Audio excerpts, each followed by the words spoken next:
23 अगस्त 2001 की वो शाम 293 पैसेंजर्स और 13 क्रू मेंबर्स के साथ कैनेडियन एयरलाइन एयर ट्रांजिट की फ्लाइट 236 टोरंटो के पियर्सन इंटरनेशनल एयरपोर्ट से पोर्तुगल के लिस्बन शहर जाने की तैयारी कर रही थी।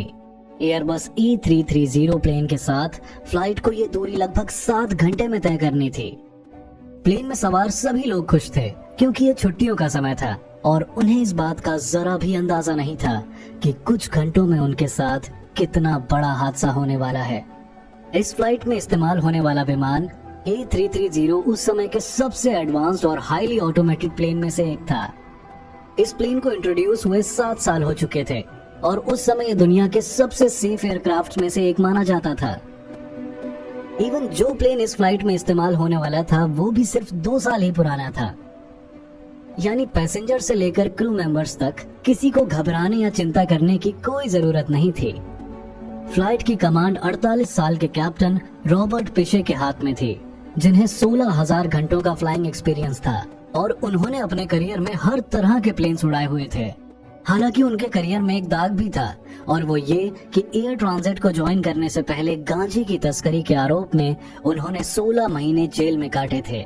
रॉबर्ट पिशे के साथ इस फ्लाइट में फर्स्ट ऑफिसर की कमान 28 साल के दिर्क जियागर के हाथों में थी, जिनके पास तकरीबन 5,000 घंटों का फ्लाइंग एक्सपीरियंस था। सारी फॉर्मेलिटीज होने के बाद फ्लाइट 236 में 48 मैट्रिक टन फ्यूल भरा जाता है और सारे पैसेंजर्स व क्रू मेंबर्स के प्लेन में सवार होते ही इसे रनवे तक पुश करने की प्रक्रिया शुरू कर दी जाती है। रात के लगभग 9 बजे कैप्टन सभी रूटीन चेक कंप्लीट करने के बाद इंजन को फायर करते हैं और फ्लाइट 236 लिस्बन जाने के लिए रवाना हो जाती है।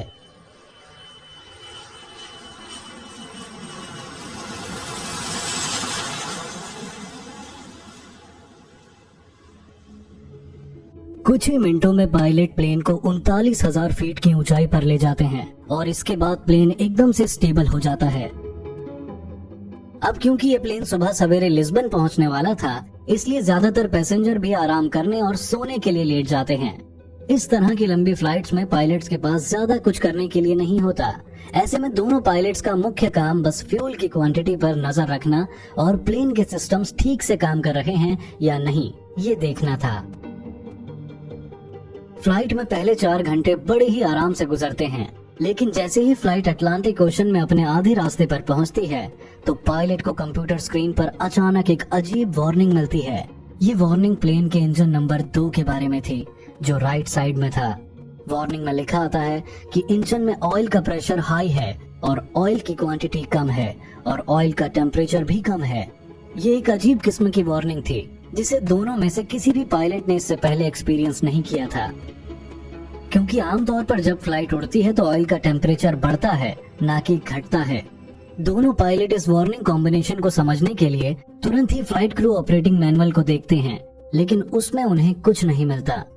इसके बाद ये तुरंत ही कनाडा के मिरेबल में मौजूद एयर ट्रांजिट के मेंटेनेंस कंट्रोल सेंटर में संपर्क करते हैं और उन्हें इस प्रॉब्लम के बारे में बताते हैं, लेकिन वहां से भी उन्हें कोई मदद नहीं मिलती।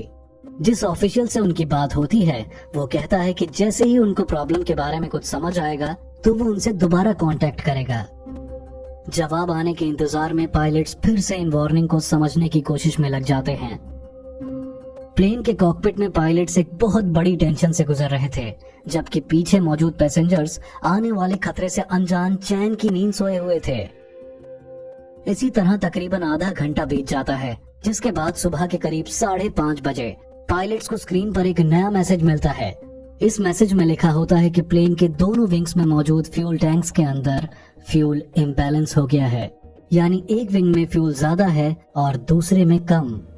प्लेन में फ्यूल इम्बैलेंस होना भी काफी रेयर होता है, पर इतना खतरनाक नहीं, क्योंकि इसे ठीक करने के लिए पायलट्स क्रॉस फीड वाल्व को खोल देते हैं, जिससे लेफ्ट विंग में मौजूद फ्यूल बहकर राइट विंग के टैंक में चला जाता है और दोनों विंग्स में फ्यूल की मात्रा बराबर हो जाती है। लेकिन ऐसा करने के सिर्फ 10 मिनट बाद ही पायलट्स को एक नई वार्निंग मैसेज मिलता है कि प्लेन में इतना फ्यूल मौजूद नहीं है कि ये लिस्बन तक पहुंच सके। अब यहाँ से चीजें थोड़ा सीरियस होना शुरू हो जाती हैं। प्लेन अभी भी अटलांटिक ओशन के बीच में था और ये किसी भी तरह लिस्बन तक नहीं पहुंच सकता था। ऐसे में पायलट के पास करीब के ही किसी एयरपोर्ट पर इमरजेंसी लैंडिंग करने के अलावा कोई ऑप्शन नहीं था। लेकिन क्योंकि प्लेन अटलांटिक ओशन के बीच में था, ऐसे में उनके पास एक ही विकल्प था और वो था अजोर्स के टेसेरा आइलैंड में मौजूद लेजस एयरपोर्ट पर लैंड करना। पायलट्स बिना देर किए तुरंत वहां के एयर ट्रैफिक कंट्रोल से संपर्क करते हैं और उन्हें बताते हैं कि फ्यूल शॉर्टेज की वजह से उन्हें लेजस एयरपोर्ट पर लैंड करना होगा। इस समय प्लेन में 60 टन फ्यूल बचा था, जो प्लेन की फुल कैपेसिटी का सिर्फ 6% था। फ्यूल बहुत तेजी से कम हो रहा था और पायलट्स को ऐसा होने का रीजन समझ नहीं आ रहा था। पायलट्स इस चीज को लेकर श्योर थे कि ये फ्यूल लीकेज नहीं हो सकता, क्योंकि ना तो प्लेन में किसी तरह का टर्बुलेंस महसूस हुआ था और ना ही मौसम इतना खराब था कि उसकी वजह से लीकेज हो जाए। साथ ही फ्लाइट के पहले 4 घंटे एकदम नॉर्मल तरीके से फ्यूल बर्न हुआ था। इतना ही नहीं, कैप्टन ने फ्लाइट अटेंडेंट से उड़ते हुए प्लेन में ही ये चेक करवाया था कि कहीं प्लेन अपने पीछे फ्यूल को गिराता हुआ तो नहीं जा रहा है, पर वहाँ चेक करने पर भी ऐसा कुछ नहीं मिला था। फिर आखिर इस तरह अचानक फ्यूल खत्म होने की वजह क्या हो सकती थी? ये सवाल पायलट्स को खाए जा रहा था। अब दोनों पायलट्स को फ्यूल में लगातार कम होने का कोई भी कारण नहीं मिलता, तो वो इसे कंप्यूटर का एरर मान लेते हैं। उन्हें लगता है कि फ्यूल की कैपेसिटी रीड करने वाले सेंसर सही डेटा नहीं दिखा रहे, जिसकी वजह से उन्हें फ्यूल शॉर्टेज की वार्निंग मिल रही है। हालांकि सच इससे बिल्कुल अलग था। असल में प्लेन के राइट साइड वाले इंजन से बहुत बड़ी मात्रा में फ्यूल लीक हो रहा था। इसका कारण यह था कि इस इंजन के अंदर एक हाइड्रोलिक पाइप फ्यूल पाइप पर रगड़ खा रहा था, जिससे फ्यूल पाइप की आउटर कास्टिंग टूट गई और उससे भारी मात्रा में फ्यूल लीक होकर बाहर निकलने लगा। प्लेन के दोनों विंग्स में फ्यूल इम्बैलेंस होना इस बात का साफ इशारा था कि प्लेन में फ्यूल लीक हो रहा है। लेकिन फिर भी पायलट्स का ध्यान इस तरफ नहीं गया। ऐसा एक साइकोलॉजिकल फिनोमिना की वजह से हुआ जिसे कंफर्मेशन बायस कहते हैं। इस फिनोमिना के अकॉर्डिंग इंसान का दिमाग सिर्फ उन्हीं चीजों या उसी इंफॉर्मेशन पर फेवर करता है जो उसके एग्जिस्टिंग बिलीव्स को कंफर्म करती है, और इस चक्कर में वो सही इंफॉर्मेशन को नजरअंदाज करने की गलती कर बैठता है। ऐसा आमतौर पर दिमाग के थक जाने या काम के ओवरलोड होने पर होता है। इस केस में पायलट्स पहले ही ये मान चुके थे कि फ्यूल कम होने की वार्निंग कंप्यूटर एरर की वजह से आ रही है, इसलिए उन्होंने फ्यूल इम्बैलेंस जैसे क्लियर इंडिकेशंस को नेग्लेक्ट कर दिया। हालांकि पायलट एक दूसरे विंग में फ्यूल ट्रांसफर कर चुके थे, लेकिन फ्यूल इम्बैलेंस की समस्या फिर भी वैसी की वैसी बनी रही। साथ ही फ्यूल बहुत तेजी से खत्म हो रहा था। प्लेन के अंदर ऐसा कोई सिस्टम नहीं था जो पायलट को ये इंडिकेट करे कि प्लेन में फ्यूल लीक हो रहा है, बल्कि पायलट को अलग अलग वार्निंग रीड करके खुद ही अनुमान लगाना था। और इस काम में फ्लाइट 236 के दोनों पायलट पूरी तरह फेल हो गए थे। इस समय प्लेन में सिर्फ 4.8 टन फ्यूल बाकी था, जबकि इस पॉइंट पर इसमें कम से कम 17 टन फ्यूल होना चाहिए था। ऐसे में दोनों पायलट दोबारा मेंटेनेंस कंट्रोल से संपर्क करते हैं, लेकिन उन्हें फिर से कोई मदद नहीं मिलती। पायलट के मन में फ्यूल लीक प्रोसीजर करने का भी ख्याल आता है, लेकिन कैप्टन पिशे ऐसा करने के लिए मना कर देते हैं, क्योंकि ये प्रोसीजर परफॉर्म करने के लिए उन्हें प्लेन को नीचा करते हुए 20,000 फीट पर लाना पड़ता। कैप्टन ने सोचा कि अगर सच में फ्यूल लीक हुआ तो 20,000 फीट पर आना आत्महत्या करने जैसा होगा। ऐसे में उन्होंने 39,000 फीट की ऊंचाई पर रहना ही प्रेफर किया। कैप्टन का ये फैसला बिल्कुल सही साबित हुआ, क्योंकि सुबह 6:13 पर राइट साइड वाला इंजन बंद हो जाता है और कैप्टन लेफ्ट इंजन को पूरी पावर देकर नीचे की तरफ आना शुरू कर देते हैं, क्योंकि सिर्फ एक इंजन के सहारे प्लेन 39,000 फीट की ऊंचाई पर नहीं उड़ सकता था। इस दौरान फर्स्ट ऑफिसर दिर्क जियागर अपनी सिचुएशन के बारे में एटीसी को बताते हैं। इस पॉइंट पर प्लेन में सिर्फ 600 लीटर फ्यूल बचा हुआ था और प्लेन अभी भी अपनी मंजिल यानी लेजस एयरपोर्ट से 240 किलोमीटर दूर था। 13 मिनट तक प्लेन इसी तरह चलता रहा, लेकिन उसके बाद लेफ्ट साइड वाला इंजन भी फ्यूल खत्म होने की वजह से बंद हो जाता है। फ्लाइट 236 अभी भी अपनी डेस्टिनेशन से 120 किलोमीटर दूर थी। दोनों इंजन बंद होने के बाद प्लेन में इलेक्ट्रिकल पावर भी खत्म हो जाती है और पायलट्स के पास प्लेन को ग्लाइड करने के अलावा और कोई ऑप्शन नहीं बचता। ऐसा होने पर प्लेन के निचले हिस्से में रैम एयर टरबाइन नाम का एक फैन ऑटोमेटिकली बाहर आ जाता है और उसके घूमने से जो पावर जनरेट होती है उससे कॉकपिट के कुछ मोस्ट इम्पोर्टेंट सिस्टम चलने लगते हैं। कैप्टन पिशे के पास अब बस एक ही रास्ता बचा था कि जितना हो सके प्लेन को ग्लाइड उतना लंबा खींचते हुए अपने करीब के लेजस एयरपोर्ट पर पहुंचने की कोशिश की जाए। यानी प्लेन में मौजूद सभी 306 लोगों की जान अब कैप्टन के हाथ में थी।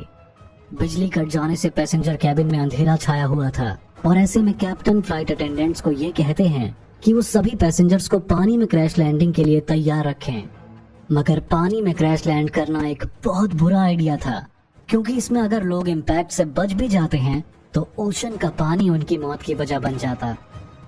सही मायने में कैप्टन के पास बस एक ही रास्ता था कि प्लेन को ग्लाइड कराते हुए किसी तरह लेजस एयरपोर्ट तक ले जाया जाए, लेकिन ये काम इतना आसान नहीं था। प्लेन इस समय एयरपोर्ट से 100 किलोमीटर दूर था और इसके नीचे गिरने की रफ्तार 2000 फीट प्रति मिनट के आसपास थी। और क्योंकि प्लेन इस वक्त 30,000 फीट की ऊंचाई पर था, ऐसे में अगले 15 मिनट के अंदर ये हर हाल में जमीन को टच करने वाला था, फिर चाहे कैप्टन इसे एयरपोर्ट तक पहुंचा पाए या नहीं। प्लेन में ऑक्सीजन मास्क निकल चुके थे और अंदर लोगों के चीखने चिल्लाने की आवाजें गूंज रही थी। कैप्टन पिशे के लिए दिक्कत ये थी कि एयरबस A330 कोई ग्लाइडर प्लेन नहीं था। साथ ही इंजन के अलावा इस प्लेन के 3 में से 2 हाइड्रोलिक सिस्टम भी फेल हो चुके थे, जिसकी वजह से प्लेन के पिच को कंट्रोल करना बहुत मुश्किल हो रहा था। इसके अलावा प्लेन के wing spoilers, nose wheel steering और थ्रस्ट रिवर्सर्स भी फेल हो चुके थे। यानी प्लेन को सिर्फ एयरपोर्ट तक पहुंचाना ही मुश्किल नहीं था, बल्कि इसे कंट्रोल करना और अगर किसी तरह ये लैंड कर ले तो रनवे पर इसे रोकना भी बहुत मुश्किल होने वाला था। लेजस एयरपोर्ट पर टावर कंट्रोलर रनवे की लाइट्स को ऑन ऑफ करना स्टार्ट कर देता है ताकि कैप्टन को रनवे दूर से ही नजर आ जाए। और ऐसा करने का फायदा भी होता है क्योंकि क्रू को लेजस एयरपोर्ट दूर से ही नजर आ जाता है। प्लेन को ग्लाइड करते हुए कैप्टन पिशे के लिए एक चैलेंज ये भी था कि उन्हें इसकी रफ्तार 140 नॉट से कम नहीं होने देना था, वरना रैम एयर टरबाइन से इलेक्ट्रिसिटी जनरेट होना बंद हो जाती। साथ ही ये भी ध्यान रखना था कि स्पीड 200 नॉट्स को क्रॉस ना करे, वरना लैंडिंग गियर बाहर नहीं निकलता। और परेशानियां यहीं पर खत्म नहीं हुई, बल्कि प्लेन जब एयरपोर्ट के एकदम नजदीक आ गया तो कैप्टन को एक नई प्रॉब्लम दिखाई दी। असल में कैप्टन का काम प्लेन को ग्लाइड करते हुए जितना हो सके ऊपर रखना था, और दिक्कत ये थी कि कैप्टन ने अपना काम कुछ ज्यादा ही अच्छे से कर दिखाया था। यानी प्लेन अब एयरपोर्ट से सिर्फ 8 मील की दूरी पर था, लेकिन इसकी ऊंचाई 13,000 फीट थी और ये बहुत ज्यादा थी। सही मायनों में प्लेन को इस पॉइंट पर सिर्फ 3,000 फीट की ऊंचाई पर होना चाहिए था। यहाँ कैप्टन पिशे के सामने परेशानी ये थी कि अगर वो प्लेन को एकदम से नीचे ले जाने की कोशिश करते हैं तो ये अपनी रफ्तार खो देगा और रनवे तक पहुंच ही नहीं पाएगा। ऐसे में वो अपने माइंड के अंदर कुछ जरूरी कैलकुलेशंस करते हैं और प्लेन को 360 डिग्री टर्न देते हुए पीछे की तरफ घुमा देते हैं। इसी दौरान फर्स्ट ऑफिसर दिर्क जैगर गियर को लो और विंग्स के फ्रंट में लगे स्लैट्स को एक्सटेंड कर देते हैं। इससे होता ये है कि प्लेन बिना कोई ज्यादा ड्रैग प्रोड्यूस करे स्लो रफ्तार से फ्लाई करने लगता है। कैप्टन पिशे का ऐसा करना बहुत ही हिम्मत भरा फैसला था, क्योंकि उन्होंने प्लेन को रनवे के बिल्कुल ऑपोजिट घुमा दिया था। पीछे बैठे पैसेंजर्स को अभी भी यही लग रहा था कि प्लेन पानी में क्रैश लैंडिंग करने वाला है। तकरीबन 20 मिनट बाद जब प्लेन पूरा चक्कर लगाकर वापस एयरपोर्ट की तरफ लौटता है तो कैप्टन उसे रनवे की तरफ अलाइन कर देते हैं। हालांकि प्लेन की ऊंचाई अभी भी थोड़ा ज्यादा थी, पर इतनी नहीं थी कि इसे एक और चक्कर लगवाया जा सके। ऐसे में कैप्टन एस शेप में लहराते हुए रनवे की तरफ बढ़ने लगते हैं ताकि प्लेन और रनवे के बीच का ये डिस्टेंस थोड़ा सा बढ़ जाए। पर फायर ब्रिगेड, एम्बुलेंस और रेस्क्यू टीम पहले से ही तैयार होकर तैनात हो जाते हैं ताकि किसी भी तरह की इमरजेंसी में तुरंत एक्शन लिया जा सके। फ्लैप्स ना होने की वजह से कैप्टन और फर्स्ट ऑफिसर प्लेन की स्पीड 200 नॉट्स तक घटा पाते हैं, जबकि आमतौर पर ये रफ्तार 145 नॉट्स होती है। कोई खास कंट्रोल ना होने के चलते कैप्टन के पास प्लेन को रनवे पर उतारने का सिर्फ एक ही चांस था। आखिरकार प्लेन के टायर रनवे को बहुत तेज झटके से हिट करते हैं, इतना कि प्लेन बाउंस होकर दोबारा रनवे पर गिरता है और इसके 12 में से 8 टायर फट जाते हैं। प्लेन की रफ्तार बहुत तेज होती है और बिना विंग स्पॉयलर्स और इंजन रिजर्व थ्रस्ट के ये आसानी से कम भी नहीं होती। जैसे ही कैप्टन ब्रेक दबाते हैं तो प्लेन के टायर पूरी तरह जाम हो जाते हैं और प्लेन बहुत तेज रफ्तार से रनवे पर स्किड करने लगता है, क्योंकि इसका एंटी स्किड सिस्टम भी खराब हो चुका था। स्किड करने की वजह से प्लेन के टायर रनवे पर खिसकर पूरी तरह नष्ट हो जाते हैं लेकिन किसी तरह रनवे खत्म होने से पहले ये प्लेन आखिरकार रुक जाता है। सरप्राइजिंगली प्लेन में मौजूद सभी पैसेंजर्स और क्रू मेंबर्स इस हादसे में सुरक्षित बच जाते हैं। प्लेन के रुकते ही कैप्टन के ऑर्डर पर सभी पैसेंजर्स को तुरंत बाहर निकाला जाता है। हालांकि प्लेन की लेफ्ट साइड के गियर व्हील में आग लग जाती है, लेकिन रनवे पर मौजूद फायर ब्रिगेड इस आग को आराम से काबू कर लेती है। मौत के मुंह से निकले पैसेंजर्स और क्रू मेंबर्स को खुद के जिंदा बचने का यकीन तक नहीं होता। शुरुआत में दोनों पायलट्स और पूरे क्रू का बहुत जबरदस्त वेलकम होता है और लोग उन्हें हीरो की नजर से देखते हैं, क्योंकि एविएशन हिस्ट्री में किसी भी पैसेंजर एयरक्राफ्ट के द्वारा अचीव की गई सबसे लंबी ग्लाइड थी। और सबसे जरूरी ये कि इस हादसे में किसी की भी जान नहीं गई। लेकिन कुछ दिनों बाद इस हादसे पर सवाल उठना शुरू हो जाते हैं कि आखिरकार अटलांटिक ओशन के ऊपर फ्लाई करते हुए इस प्लेन का फ्यूल अचानक से कैसे खत्म हो गया। इन्वेस्टिगेशन होने पर यह सामने आता है कि अगर लेजस एयरपोर्ट की तरफ रुक करते हुए पायलट्स किसी भी तरह के फ्यूल लीक प्रोसीजर को फॉलो कर लेते तो इस एयरपोर्ट पर उतरने के बाद भी इनके प्लेन में कम से कम 3.8 मैट्रिक टन फ्यूल बच जाता। लेकिन जैसा कि हमने बताया, साइकोलॉजिकल फिनोमेना कंफर्मेशन बायस की वजह से pilot in fuel leak warnings को समझ नहीं पाए थे। वैसे फ्यूल लीक होने के एक्चुअल रीजन की बात करें तो वो एक टेक्नीशियन की गलती से हुआ था। दरअसल इस फ्लाइट से कुछ समय पहले ही प्लेन के इंजन नंबर 2 में मेंटेनेंस का काम किया गया था। इस दौरान टेक्नीशियन ने गलती से इंजन में एक ऐसा पार्ट लगा दिया था जो किसी दूसरे प्लेन में लगाया जाता था, और इस गलती की वजह से फ्यूल ट्यूब फट गई और ये सारा हादसा हुआ।